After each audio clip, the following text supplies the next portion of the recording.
你知道我们国家最危险的动物是什么吗？你以为东北虎就是中国最致命的野兽了吗？你知道吗？中国是世界上17个生物多样性大国之一，在我们国家，但是蛇类就有超过200多种，其中毒蛇多达60多种，兽类超过了500多种。如果从物种数量来看，我们国家在哺乳动物中位居世界第3位，其中有很多动物都是我们国家独有的，比如大熊猫以及金丝猴等等稀有物种。不过今天这期视频，我们主要讲的是生活在中国的10种最致命的动物。在我们国家，除了豺狼虎豹这些大型野兽，实际上还有很多种非常致命的小型动物，它们活动在各种阴暗潮湿的角落，一个不小心被它们咬到，极有可能会发生致命的危险。今天这期视频，黑土就为各位领导找出了生活在中国的10种致命生物，带各位领导一起了解一下我们身边的那些危险动物。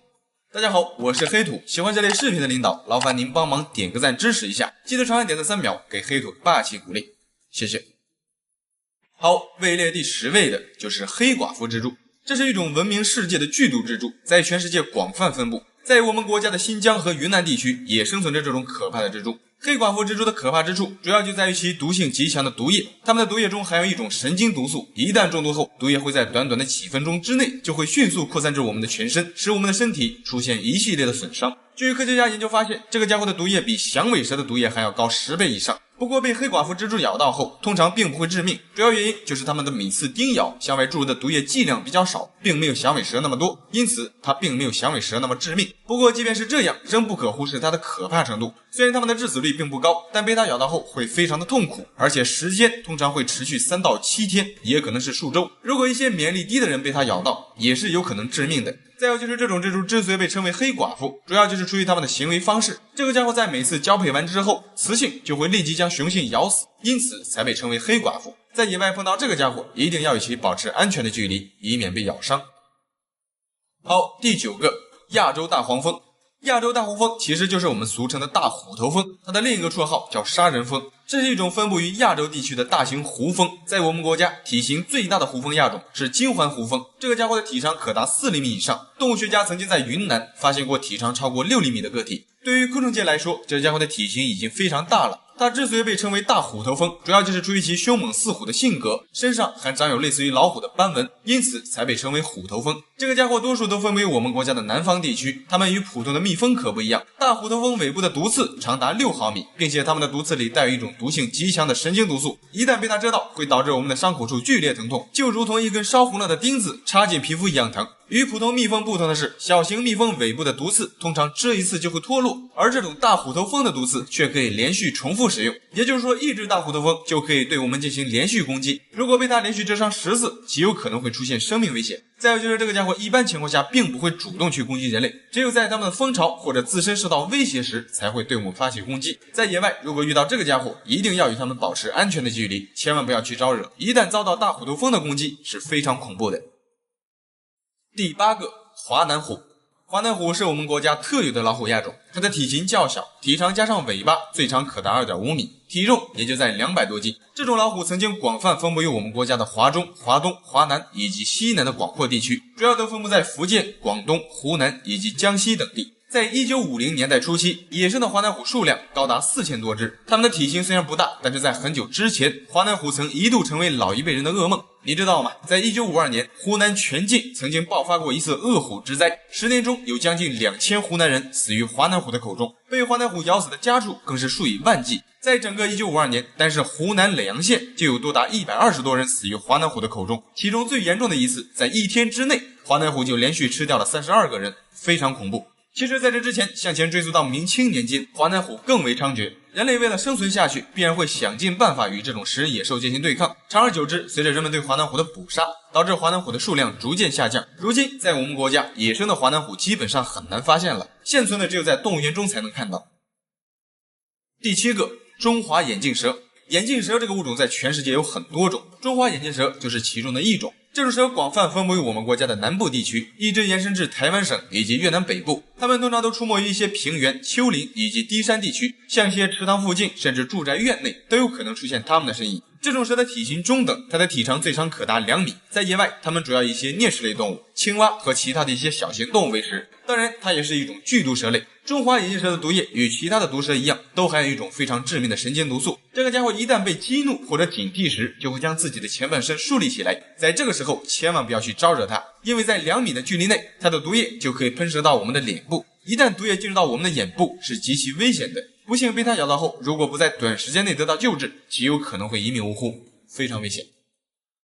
第6个，红头蜈蚣。蜈蚣的可怕之处可能并不在于它们的毒性，而是它们的外表。对于绝大多数人来说，这种长着密密麻麻的很多角的动物，但是看上去就让人头皮发麻，基本上很少有人会去深入了解这个物种。但是你知道吗？红头蜈蚣虽然也是一种有毒生物，但它的药用价值却远远高于它的毒性。这种蜈蚣的平均体长都在20厘米左右，它们多数都生活在一些潮湿的环境中，在我们国家农村的一些阴暗潮湿的墙角、砖头以及石头下面，都有可能出现它们的身影。在它们的第一对腿上长有一种毒腺，这种毒腺能够向外分泌毒液。它的这种毒液对于人类来说并不会致命，被咬到后可能会感到疲倦、疼痛甚至发烧，但很少会致命。但如果中毒者自身就患有一些基础病，或者对蜈蚣毒素过敏，也有可能会发生致命的危险。但是与其他剧毒生物不同的是，科学家在对红头蜈蚣的毒素中研究发现，它的毒素中含有非常高水平的生化多样性，对治疗疾病方面有着很大的作用，因此在很多地方红头蜈蚣被当作药材使用。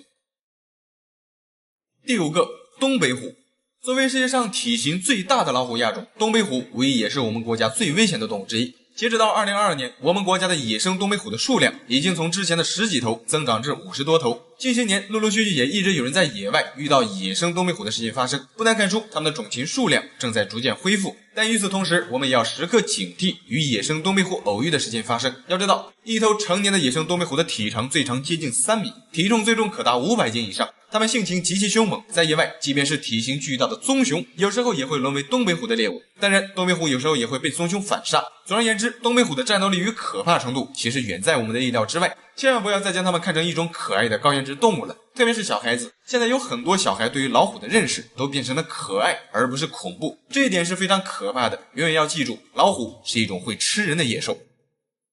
好，第4个，银环蛇。它是我们国家毒性最强的毒蛇，危险性极高。这种蛇很容易分辨，它的体长最长可达 1.8 米，身上长有白色和黑色的环，通常白色的区域较窄。这种蛇分布于我们国家的华南、华中、西南地区以及台湾省，在缅甸和老挝也有分布。它们经常喜欢栖息在一些石堆或者墙角以及洞穴内，通常都是在夏季活动，特别是在闷热的夜晚，活动更加频繁。这种蛇的性情温和，一般情况下并不会主动攻击人类，但如果它们正在产卵或者孵化期间，我们不小心靠近它们，也有可能会遭到它们的攻击。如果一个不小心被银环蛇咬到，死亡率会极高。你知道吗？这个家伙的毒液毒性在全世界所有的毒蛇中位列第8位，在陆地上它的毒性猛烈程度位列第4位。银环蛇的毒液中具有2种非常致命的神经毒素，被它咬到后第一时间并不会感到特别疼痛，这也是最可怕的一点，因为在中毒后感觉不明显，极有可能会错过最佳的治疗时间，从而命丧黄泉，非常可怕。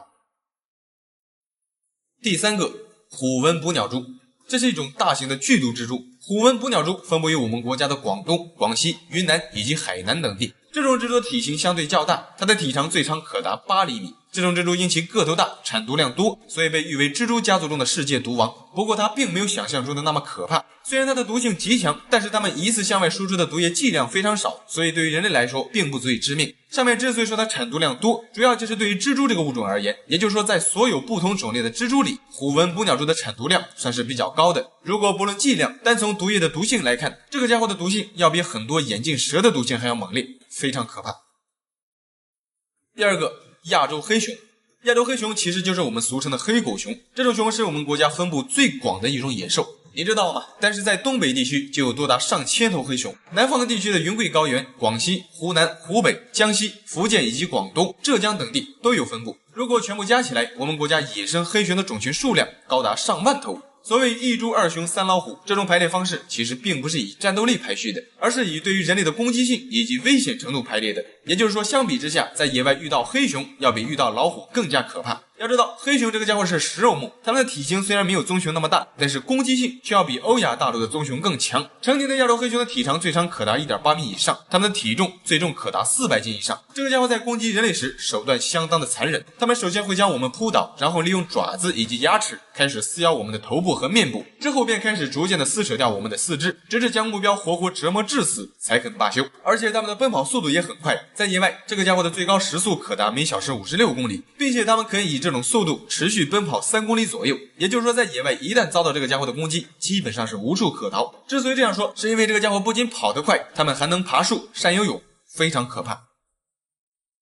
好，第一个，亚洲虎纹。亚洲虎纹也叫白纹伊纹，这种蚊子在我们国家很常见，从北方至南方地区都有分布。这种蚊子虽然看上去并没有多可怕，但实际上它是一种非常致命的动物。你知道吗？白纹伊蚊是一种攻击性很强的蚊子，它们虽然不具备一口咬死我们的能力，但是它可以给我们的体内传播很多致命的病原体。这个家伙是一种非常恐怖的病毒媒介，它是登革热病毒的第2大传播者。据研究发现，这种蚊子能够传播7种甲病毒以及8种布尼亚病毒，它们的体内载有很多种可以使我们感染病毒的病原体。这个家伙主要就是通过叮咬我们的皮肤将疾病传染给人类，如果它叮咬了本身就带有病毒的人类之后，再去叮咬其他的健康人，也会将病毒传播过去。体型虽然不大，但却足够可怕。好了，这期视频就到这里了，觉得还不错的领导记得帮黑图点个赞，谢谢。鳄雀鳝究竟有多可怕？你见过会吃人的鲶鱼吗？你知道亚马逊河里的食人鱼究竟有多恐怖吗？你知道吗？在全世界，人类已知的鱼类种类就已经超过了3万多种。然而，当我们一提起最致命的、最可怕的鱼类时，多数人第一时间都会想到鲨鱼这种生活在海里的鱼。但事实上，除了大海里的咸水鱼类，在一些河流或湖泊这些淡水中，也潜伏着很多种非常危险且致命的杀手鱼。相比深海里的鱼类，其实这些淡水鱼对人类来说危险性可能要更高，因为它们距离人类更近。今天这期视频，黑兔给各位领导找出了世界上最凶猛的11种淡水鱼类，带各位领导一起认识一下这些河流怪物。大家好，我是黑兔，喜欢这类视频的领导，劳烦您帮忙点个赞支持一下，记得长按点赞3秒，给黑兔个霸气鼓励，谢谢。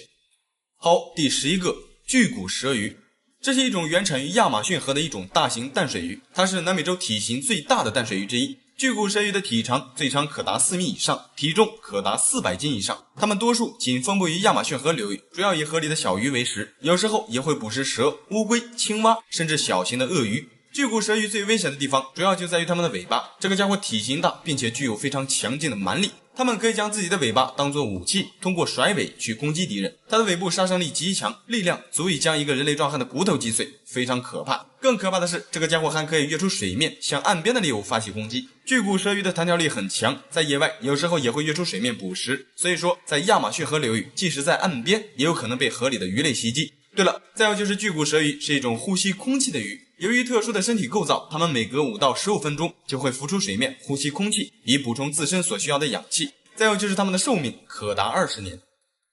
好，第10个，鳄雀鳝。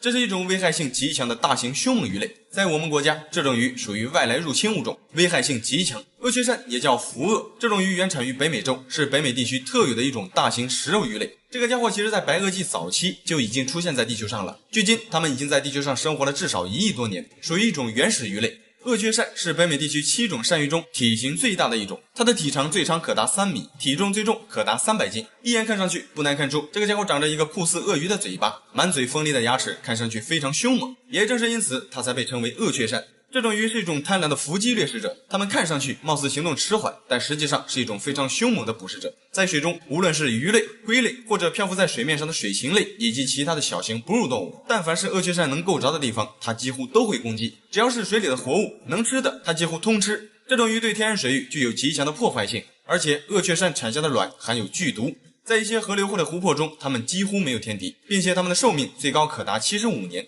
大体型、不挑食、够凶猛，再加上寿命长，这些特征加起来，足以对一些河流或湖泊等淡水生态系统带来灭顶之灾，非常可怕。好，第9个，巨型水虎鱼。巨型水虎鱼也就是非洲虎鱼，这是一种分布在非洲刚果河的掠食性鱼类。非洲虎鱼的外观非常可怕，它的体长可达 1.5 米以上，体重可达100斤以上。这个家伙的嘴里长有尖锐且锋利的牙齿，撕咬能力极强，它们可以吃掉跟自己体型差不多的猎物。有时候巨型水虎鱼群也会对鳄鱼发起攻击，非常凶猛。它们的攻击速度非常快，并且多数还是群体捕猎。对比亚马逊河里的红腹食人鱼、巨型水虎鱼要可怕得多。它们拥有食人鱼的凶猛程度，也具备大型凶猛鱼类的体型。巨大的体型可以使它们能够猎杀很多比自己体型大的猎物。但就是这么一个无论看上去还是听上去都极度可怕的鱼，在当地却经常变成人类的盘中餐。因为非洲虎鱼是当地人最重要的食物和收入来源，也正是因为这种鱼的存在，才促进了当地的一些旅游业。好，第8个，欧洲年。欧洲年也叫欧洲六须年，这是一种分布于欧洲中部和东部的一种大型鱼类。欧洲年的最大体长可达3米以上，最大体重可达400斤。它是欧洲地区最大的淡水鱼之一。这个家伙的大嘴里长有上百颗小牙齿，它们主要以一些环节动物、昆虫以及其他鱼类为食。这个大家伙也是一种非常可怕的鱼类，它们除了猎杀其他鱼类，有时候也会自相残杀。在极少数情况下，欧洲年也会出现攻击人类的情况发生，非常危险。再有就是它们的寿命可达50年以上。好，第7个，巨鳖。巨鳖也被称为老鹰鸭嘴和木瓜鱼，这是一种分布于南亚地区的一种大鱼，在我们国家的怒江、澜沧江以及沅江水系都有分布。巨鳖是一种大型鱼类，它的体长可达2米，体重超过了100斤。它们主要都在一些湍急的河流中生存。这种鱼虽然看上去好像并不是很凶猛，但当它们露出嘴里那尖锐、粗壮像钉子一样的牙齿时，就不由得让人毛骨悚然了。没错，正如它的外表一样，巨鳖是一种非常可怕的鱼类。在云南当地，传说巨鳖会利用自己扁平的身形隐藏在河边，目的是为了等待去河边玩耍的儿童靠近。一旦有机会，巨鳖就会将儿童咬住，拖下水吃掉。这种情况但是听起来就非常恐怖，但在印度却是真真切切发生的事。在印度的恒河里也有巨鳖的身影，印度人每年都会有很多信徒将一些死去的人类尸体抛入到恒河里，然而这些尸体就会成为巨鳖的食物。第6个，尼罗尖吻鲈。这个家伙的称号就有点多了，除了叫尼罗尖吻鲈，它还被称为龙背金刚和西非战神。这种鱼因其体型巨大，性情凶猛，因此也被列为入侵物种。尼罗尖吻鲈的体长可达2米，体重最重可达400斤，主要都分布于非洲地区。与其他的大型鱼类一样，尼罗尖吻鲈也是以一些鱼类和浮游动物为食。这种鱼的可怕之处其实并没有威胁到人类，它们威胁到的而是其他鱼类。在上世纪50年代，人们将尼罗尖吻鲈引入到东非的维多利亚湖，短短过了30年的时间，维多利亚湖里原本的数百种鱼类都被尼罗尖吻鲈赶尽杀绝，超过200多种当地特有的鱼类直接从地球上消失。由于当时人们对物种入侵的认识不够重视，才导致上百种鱼类惨遭灭门。此次事件发生后，在世界上的很多地方都有规定，严令禁止出售以及喂养这种鱼，以免对生态链带来毁灭性的伤害。好，第5个，巨型淡水黄鲷鱼。这种黄鲷鱼是世界上体型最大的淡水鱼之一，它们活动在东南亚和婆罗洲的大河流的河口。2022年6月，柬埔寨渔民在湄公河曾捕获到一条体长全长4米、重达600斤的淡水黄鲷鱼。之前也有美国的生物学家捕获到过体长4米以上的标本。总之，这种鱼的体型非常大，它的身体结构与普通的黄鲷鱼差不多，除了大小不同，大致都一样。巨型淡水黄鲷鱼并不具备太强的攻击性，但它尾部的刺上被毒液包裹，并且其硬度强大到可以刺穿骨头。虽然它并不会主动对人类发起攻击，但如果一旦被激怒，不小心被它的尾部刺到，也是非常致命的。像这种巨型淡水黄鲷鱼的尾部的刺，可以直接刺穿我们的身体，非常可怕。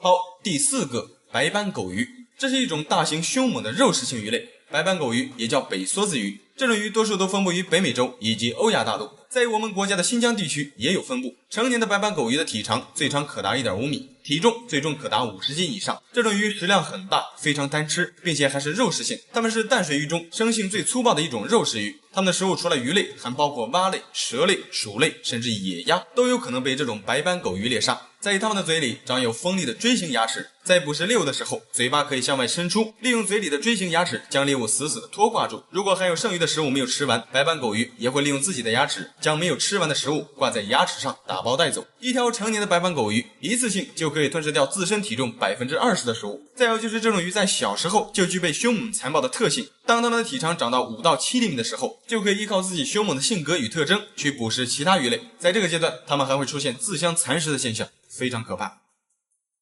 好，第3个，吸血鬼鱼。这种鱼要比食人鱼更可怕，因为它与亚马逊河里的食人鱼栖息地相同，并且还是以食人鱼为主食的凶猛鱼类。吸血鬼鱼的下颚处长着2根长达10厘米的尖锐獠牙，它们的体长最长可达1米以上，体重可达30斤以上。嘴里的獠牙，但是看上去就非常恐怖。这2根獠牙的主要作用就是用于刺穿猎物，一些体型巨大的吸血鬼鱼也可以轻松的刺穿我们的手掌。这种鱼通常都活动在一些水流湍急的河流底部，它们有扇形的尾鳍，可以适应在湍急的水流中游动，在一些溪流中或者水坝、瀑布和急流的底部都有可能发现它们的身影。第2个，电鳗。电鳗的可怕程度其实远在我们的意料之外，你知道吗？生活在亚马逊河流域的电鳗是放电能力最强的一种淡水鱼类，它一次性向外输出的电压就可以高达300到800伏，这足以将一个成年壮汉瞬间电晕在水中。它之所以被列为地球上最令人恐惧的淡水动物之一，主要就出于它的致命程度。电鳗行动迟缓，体长可达2米以上，体重可达40斤，身体呈圆柱形，看上去与一些鳗鱼比较接近。多数情况下，它们都游动在浑浊的河流底部。这个家伙除了人类，几乎没有任何天敌，即便是鳄鱼也不是电鳗的对手。如果是人类，在水中距离电鳗3到6米的范围内，就有可能被电鳗的强大电流击晕。在亚马逊河中，一旦被电鳗击晕，后果是非常可怕的。除了有可能被淹死，迎面而来的还有亚马逊河里各种致命的生物威胁，比如寄生年和食人鱼，甚至亚马逊森蚺，非常可怕。好，第1个，红腹水虎鱼。水虎鱼也就是生活在亚马逊流域的食人鱼，在全世界食人鱼的品种其实有很多，比较具有代表性的就是亚马逊流域的红腹食人鲳。这是一种长有锋利牙齿的棘群鱼类，它是亚马逊流域最臭名昭著的动物之一。在巴西，曾有人目睹过一群水虎鱼在短短数秒内将一头牛撕成碎片的可怕景象。这种鱼的咬力非常惊人，它们长有三角形的牙齿，非常锋利，能够轻易的将猎物撕裂。被水虎鱼群攻击到的猎物，通常都会被它们啃食到只剩下一堆白骨，非常可怕。红腹食鱼的标准长度可达50厘米，体重可达8斤左右。它们通常都是群体活动，每当遇到猎物时，就会取用轮流攻击的作战方式对猎物进行猎杀。这种鱼非常残忍，它们会先选择猎物的尾巴和眼睛进行攻击，等猎物丧失逃跑能力之后，再蜂拥而上将其撕碎吃掉。红腹水虎鱼的咬合力非常大，它们可以轻易地咬穿牛皮和硬邦邦的木板，甚至能够把钢制的钓鱼钩一口咬断。由此可见，这家伙绝对足够可怕。更可怕的是，它们的鱼群规模非常庞大，少则几百条，多则上千条聚集在一起。在亚马逊河里，除了电鳗，它们几乎敢于攻击绝大多数的动物，非常可怕。好了，这期视频就到这里了，觉得还不错的领导，记得帮黑土点个赞，谢谢。世界上最大的飞机究竟有多大？你见过运输坦克的飞机长什么样子吗？你以为 225 就是世界上最大的飞机了吗？自莱特兄弟于1903年造出第一架飞机以来，在过去的100多年时间里，人类几乎从未停止过对飞机的研发。随着科技的不断进步，人们制造的飞机的体型也越来越大。那么至今为止，人类所创造出来的最大的飞机究竟有多大？今天这期视频，黑土就为各位领导找出了世界上最大的10架飞机，带各位领导一起认识一下这些空中巨无霸。大家好，我是黑土，喜欢这类视频的领导，劳烦您帮忙点个赞支持一下，记得长按点赞3秒，给黑土个霸气鼓励，谢谢。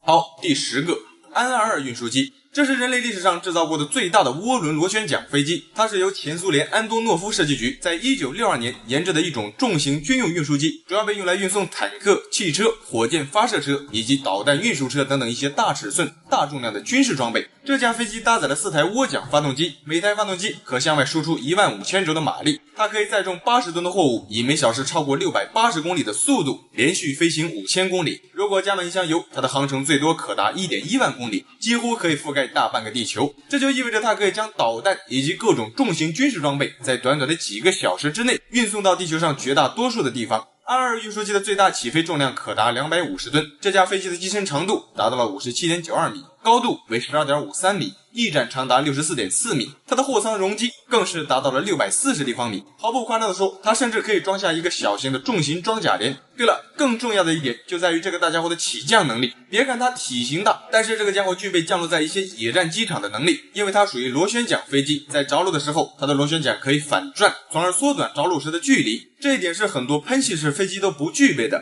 拥有这项功能就可以将一些军事装备运送到各种极端的地方。它的性能就是放到今天来看依然非常强悍，要知道这可是上个世纪的产物，距今已经过去了50多年的时间。好，第9个，里海怪物。这是前苏联在1966年制造的一种大型地效飞行器，在1966年至1988年间，它曾是世界上最大最重的飞机。其实确切点说，它其实是一种地效飞行器，所谓地效飞行器，就是一种利用地面效应提供支撑力，从而实现飞行的一种运载工具。而里海怪物实际上就是一种巨型的地效飞行器，它的机身长度达到了 106.1 米，翼展为40米。这个大家伙配备了8台涡喷发动机，它能够以每小时800公里的速度穿梭在海面上，并且不会被任何雷达发现。这种飞行器的优势就在于它要比大多数的飞机的载重能力更强。里海怪物的起飞重量高达500吨，它的机身上方配备了6枚超音速反舰导弹。由于它主要都是在贴近海面1到5米的高度飞行，所以这种大型飞行器其实更像是一艘会飞的航母。除此之外，它不仅可以在水上进行超低空飞行，同样也可以在沙漠、雪地、沼泽地这种极端的环境下实现低空飞行，性能极其强悍。遗憾的是，从诞生至今，这种大型飞行器只建造了1艘，并且在1980年就已经坠毁，沉在了海里。第8个，白鲸运输机 XL。这是一种由空客公司研制出的一种超大型运输机，由于它的外观看上去像是一种鲸豚类动物，所以人们将其称之为大白鲸。之所以会将这种飞机设计成这种外观，设计理念其实就是源于白鲸这种生物。白鲸是一种游泳能力很强的动物，它的身体呈流线型，这可以帮助它在水中高速前进，同时也具备较好的机动性。而白鲸 XL 运输机采用这种造型，就可以减少阻力和拖累，从而可以达到更高效的飞行状态。这种运输机的型号也有很多，目前体积最大的一个就是空客白鲸 XL。这架飞机的机身长度达到了 63.1 米，翼展长达 60.3 米，高度为 18.9 米。它搭载了2台由劳斯莱斯生产的传达700涡轮风扇喷气式发动机，其最高巡航速度可达每小时737公里，最大起飞重量可达227吨，机舱容量更是高达2290立方米。它主要被用来运送一些超大型的部件，比如一些国际空间站所需要的大型组件，或者其他飞机所需要的大型部件，运载能力很强。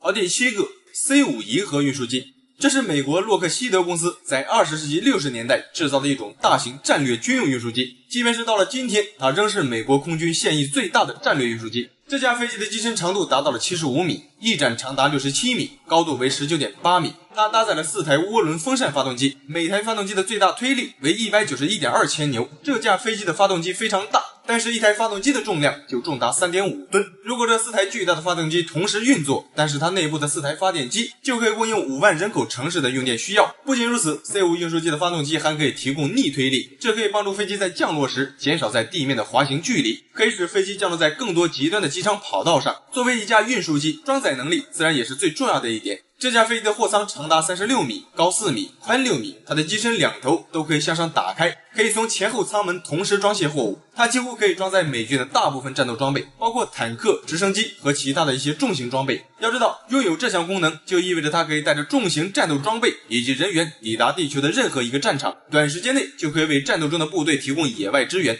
对了，再有就是它的最大起飞重量高达418吨，加满一箱油，它可以连续飞行超过9000公里，性能非常强悍。第6个，安124运输机。这架飞机是前苏联为了超越美国的 C5 银河运输机而研发的一种大型飞机。这架飞机曾经是世界上第2大的运输机，它的机身长度长达 69.1 米，翼展长达 73.3 米，机身高度达到了 20.78 米。它搭载了4台推力为229千牛的高涵道比涡扇发动机，最大起飞重量达到了405吨。它与 C5 银河运输机一样，都可以装载坦克以及装甲车等重型装备抵达全球的大多数地方。安124运输机的最大载重量高达150吨，它的货舱总体积为1160立方米，这可以装下绝大多数的重型陆地装备。说到这里，相信很多领导都非常好奇它的油耗。这架飞机的载油量约为210吨，在巡航飞行时，它每小时的油耗高达10吨。如果超过巡航高度爬升时，油耗每小时则会上升到17吨。如果加满一箱油，它可以以每小时850公里的巡航速度连续飞行将近20个小时，这足以抵达世界上的绝大多数地方。好，第5个，空中客车 A380。它是迄今为止世界上载客量最高的客机，也是体积最大的客机。这架飞机的高度达到了24米，这相当于8层楼的高度。它的机身长度为 72.72 米，翼展长达 79.75 米。它是由欧洲空中客车公司在上世纪90年代就开始研发的一种超大型双层喷气式客机。这架飞机的最大载客量高达853人，它的最大起飞重量高达575吨。巡航速度更是高达每小时900公里，加满一箱油，它可以连续飞行15700公里，这个大家伙搭载了4台由劳斯莱斯生产的高庞通比涡轮风扇发动机，每台发动机的推力高达30多吨。此外，这架飞机的安全性与舒适性也要碾压绝大多数的客机。很多人都知道，飞机越大也就越安全。空客 A380 的翼展长度达到了79米，这种巨大的翼展可以使飞机在丧失全部动力之后，也就是说在燃油耗尽的情况下，依然可以利用巨大的翼展保持机身稳定，使飞机可以滑翔着陆。而不是像其他的翼展较短的飞机那样，一旦失去动力，可能就会一头扎向地面，垂直坠毁。俗话说翅膀大了能兜风，其实就是这个道理。再有就是这架大飞机的价格，一架空客 A380 的售价约为 4.5 亿美元，折合成人民币约为30亿左右。